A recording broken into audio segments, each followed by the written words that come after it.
Malo daw mabongbongin. Pwede mo wakay may beke he ngahi mealere ko ni tao he ngahi kauhala ko ni.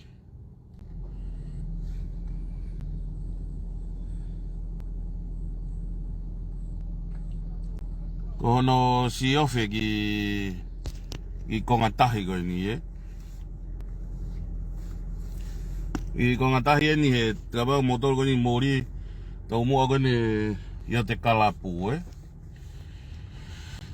Oku maha hua ai ki kongatahi he taimi eh.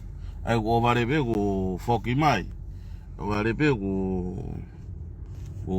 hua mai. Ai no be ko maha eh.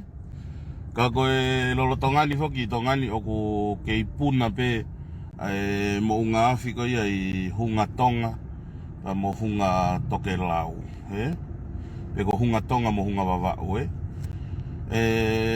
pe oku iai mo whahinga nanamu o puna koe na mo unga afi o wa'u mai mo ia ki nuku alofani o stuku mai ngai whakatokanga me vaasioloki mo pot nga au ko una tokanga ikina tafaki ko ia o stuku mai ngai whakatokanga ke kakai ke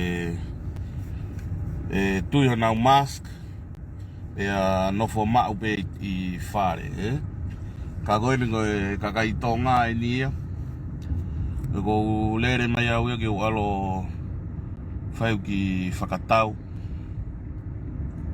o fonu kakai ia he ki area ko na uhinga ki ai kono si ofi fe foki aki ko tahi mo hange ko vilo ai tahi e wango lau o varebe ko hua o varebe ko mamaha so gai mo kau kupenga ia he ki potu tahi ko ni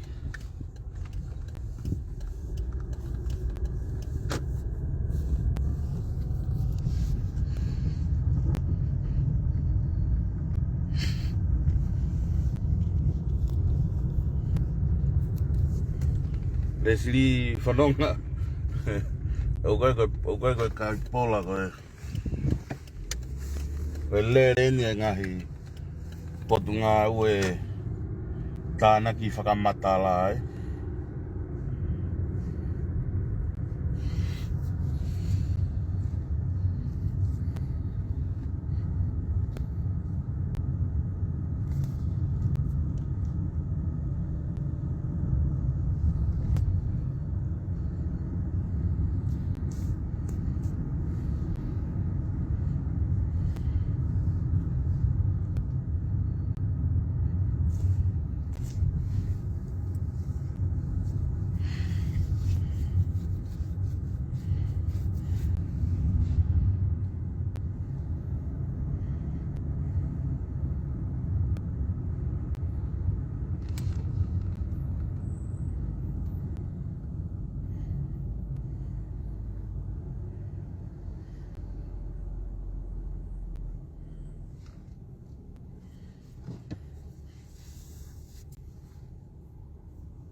Oia o hai turi ki taulanga mahalo ko taha bedi ngai whakailonga mea ko ia ka ku teke ke ia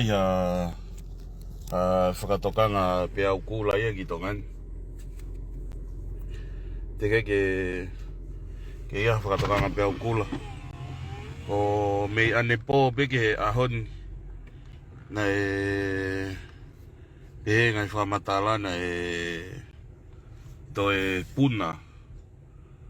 puna mo ngā whi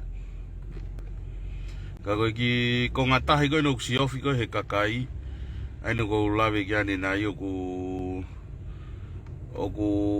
ngari kehe koe ne whakafotu ngā he bongbongi ni koe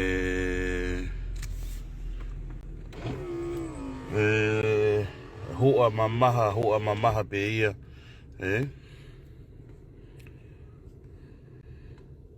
Ka koe ni kutokola he kakai no si ofi. Mo kata ki peke ke uhifo ki lalo. O hulu atu. Ka koe ni ko whakamatala atu. O maha beia mo hua. He mei whakabiniti pe he. Ai aku hau pe tahi. Foki hau foki.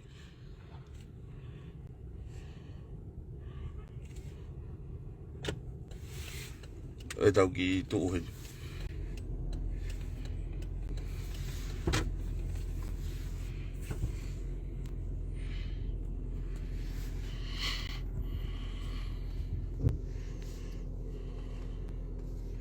Mo mea mai peke kakai e ni.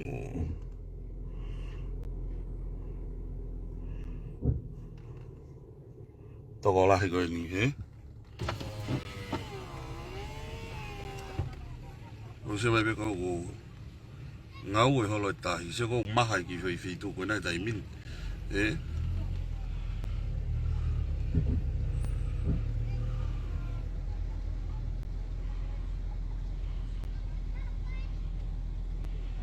Toko lahi au vita kakai mo ngai mea lere unau I hen.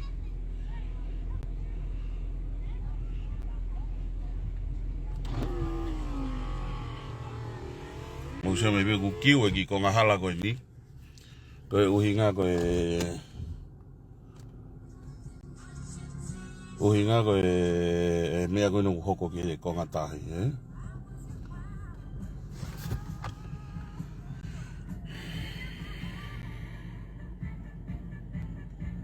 Ei, Kevin tot. Ai ku hu mai tahi ki loto. E ki whai konga koe nuku tuu e ka kai koe, eh?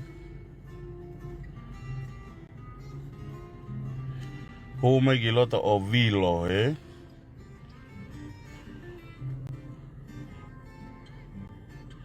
Koe aho whalaite whokieni nuku alofani.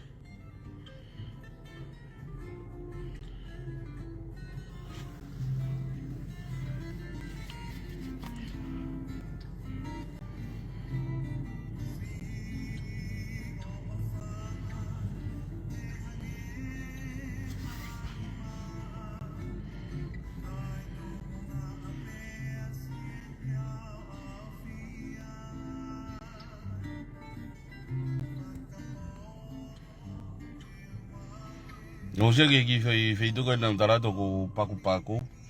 Mahalo e ki ngahi minitsi pe minghen e to e whoki mai tahi. Eh?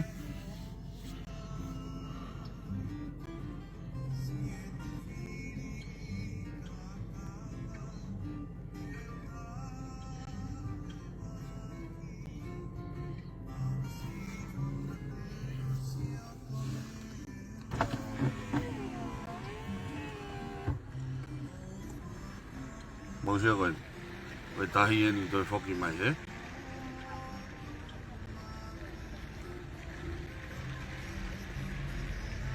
Whoki mai pio whonu. Ki whai konga koe nang paku nau.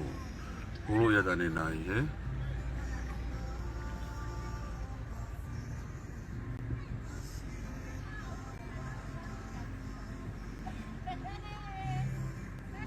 Grace, ikai koe ki konga ini mua koe ia te kalapu.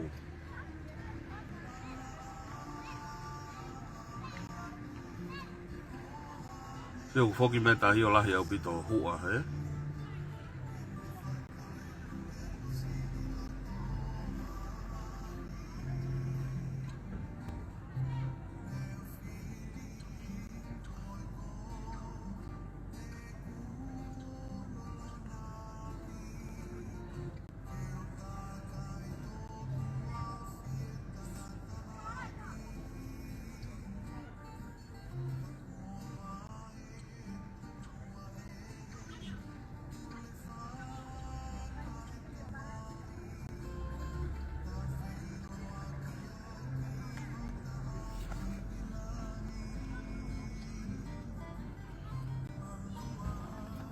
Se u whoki mai o hua he taimin.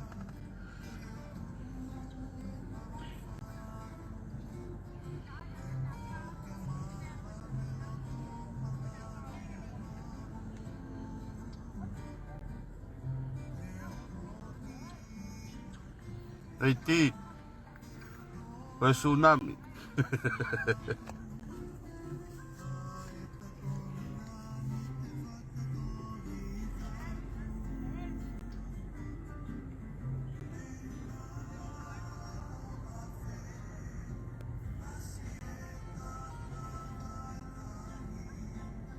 Te enfoque está ahí, maja.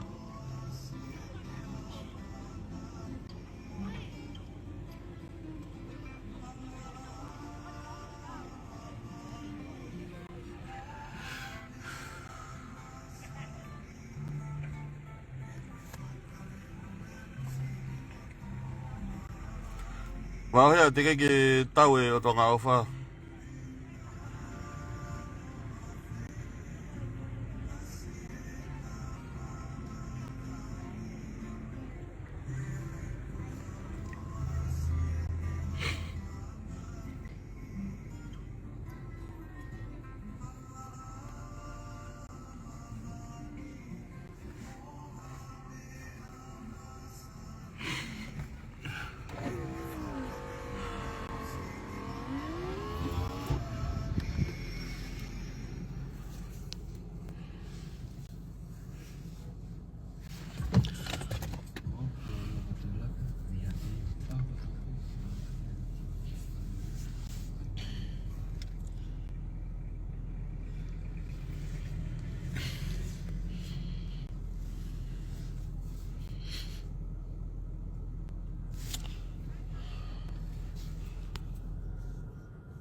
Oh, bagai bebe ke kakai na holo mai o mamata me ago en hange uha ngari whakaofa.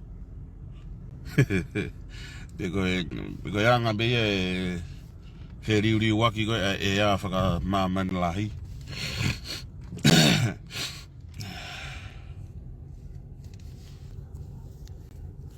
Ai uha upe tahi o te wakai koe ki loto tahi o ku ngaue a kere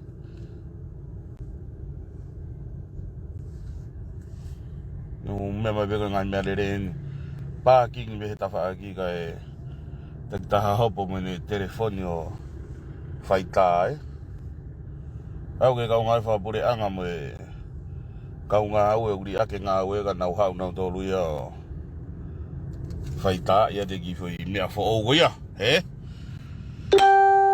Kaike koe koe ki ongo wawe atu pe ia me he feituni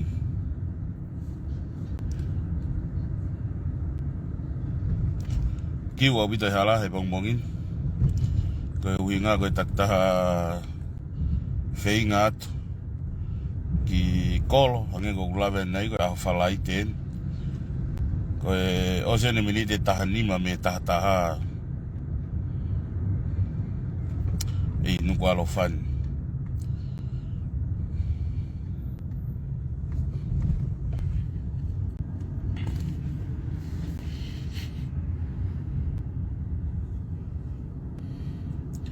me koe ki whai konga tahi pia koe iau pehe e koe no ure lere mai au ia he hala tahi au koe ke toi pehe ha konga tahi ia ko me koe ki konga tahi pia koe ia te kalapu mo tolu wha manako kau tahi mo turi hopo e ki wheitu koe ni me koe ki konga tahi pia koe iau ko ngā ue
Te vita.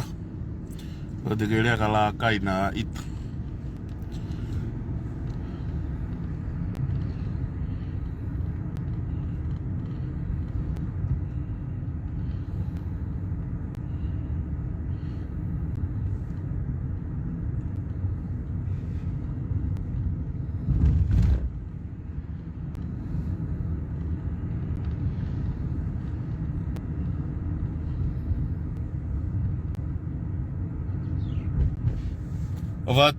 Ovat ka monol.